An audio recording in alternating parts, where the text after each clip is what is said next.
And welcome, President Anthony Wells addressing the membership.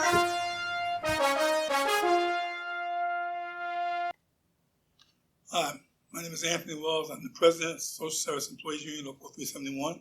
And I am Doris Hernandez Murphy, the Executive Vice President. So we decided to have this conversation about so many things that are going on in our lives, whether it's the election, whether it's the mayor's mandate, whether it's the mayor's inconsistent policies and other issues. We want to be able to talk to you and tell you about where we are. As of today, the mayor's mandate for city employees has been implemented. Challenges by several unions have been unsuccessful in stopping the mayor's ability to even issue a mandate. From the beginning, we've said to him and to our members that this mandate should have been discussed with the unions prior to its implementation. There are so many issues that are unresolved, including people's fears and apprehensions about vaccinations, about returning to work, okay, and its impact on their families and their lives. Clearly, the mayor has decided unilaterally that he was going to find the answers to stopping the pandemic. This is wrong. It continues to be wrong. And we continue to fight to have a conversation with him about this impact, which is being felt by many people, such as reasonable accommodations. Now, one good thing that happened is that you can apply for a reasonable accommodation, and while the decision is being made, you will, in effect, have a reasonable accommodation. If there is a negative response to your request, we would fight to have a quick arbitration committee set up or some kind of way to appeal that decision. To date, there's been no agreement on what that process looks like. Though I've been told that 91% of city employees have been vaccinated, there's still issues out there. And like I said previously, it's of great concern to us about what happens for people who want religious exemptions or have medical reasons. Those issues need to be resolved and can be resolved. If the mayor had just sat down with the unions across the board and had a discussion about what those concerns would be and how we can resolve those issues, we would have been in a better place. But here we are, and we're going to move forward. And then he did something which made very little sense to me at all. He offered a $500 incentive for people to get vaccinated. At the same time, he issued a mandate. Now, this obviously had many effects. One, there are people who got vaccinated without any incentive. And then for about 3 or 4 months, there was an incentive of $100 to get vaccinated. And then he came up with this one. And clearly we went to him and said, well, if you're going to get $500, you ought to get that money to everybody who complied, whether they complied voluntarily or whether they responded to the first incentive of $100. And once again, he has refused to really negotiate that or to resolve that issue. So where are we?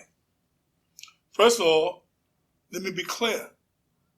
This union, this administration encourages people to get the vaccination. I am unequivocal on that.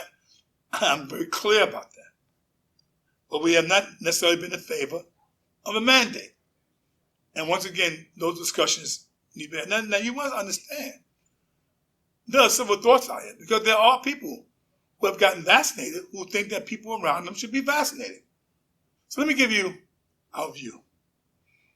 When you have a job to do, you need many tools in your toolbox as you can have.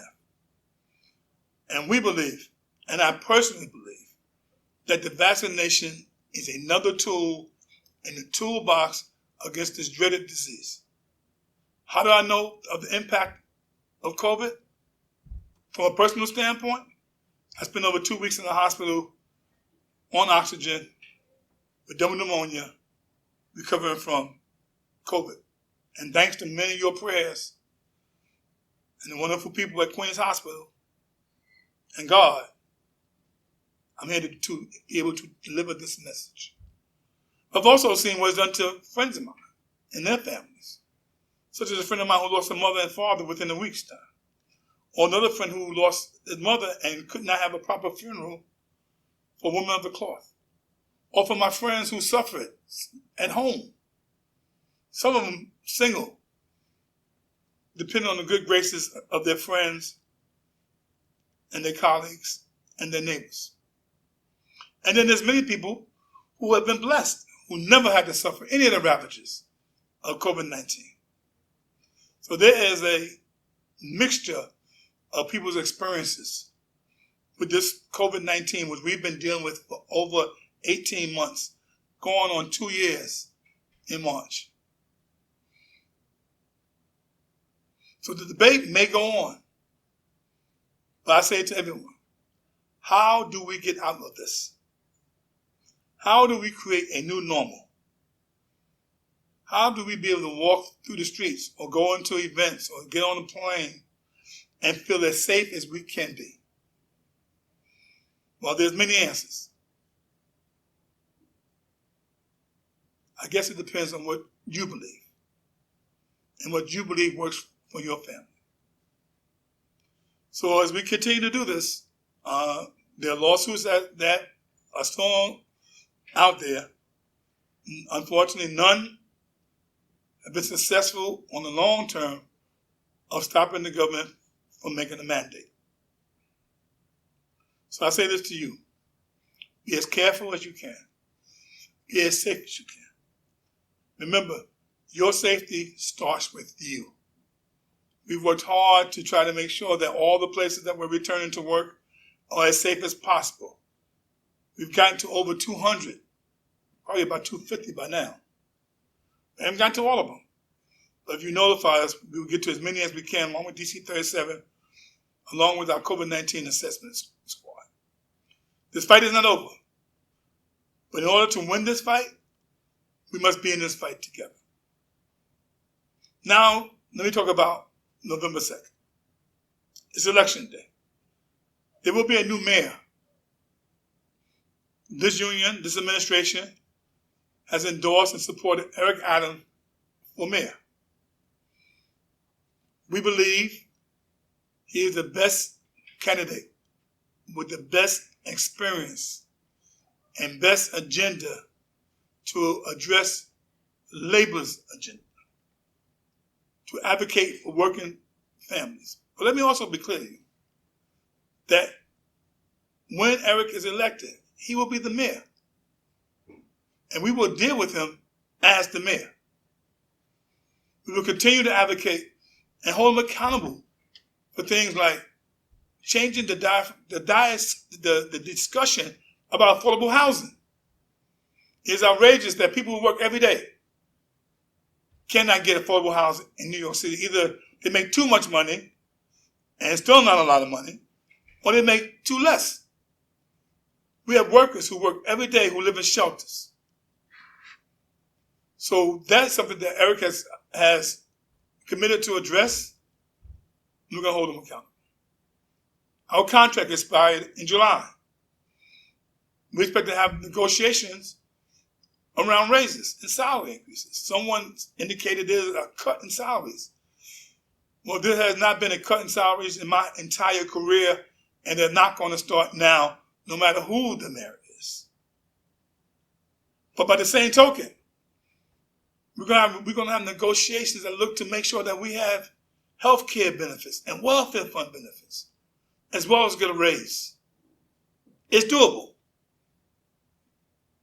We at this local, we're very proud that our welfare fund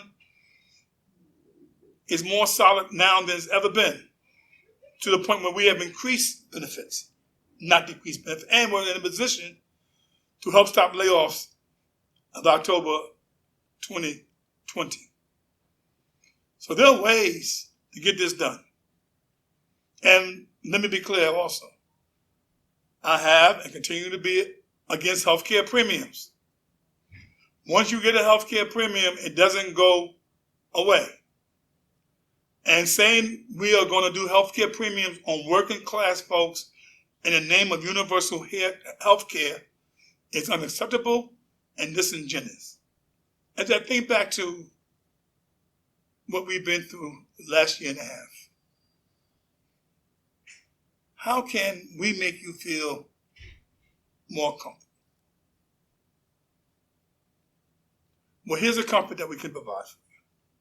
That we will continue to advocate and fight for our workers and our members.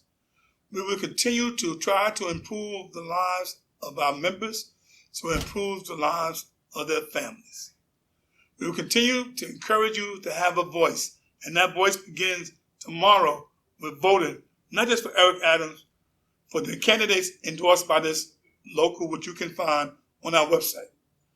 We believe that these people that we have endorsed will offer the best chance to, one, protect our jobs and our benefits, but also create the kind of world we want to live in, the city we want to live in, that cares for working families and poor families, that cares for families that make a lot of money.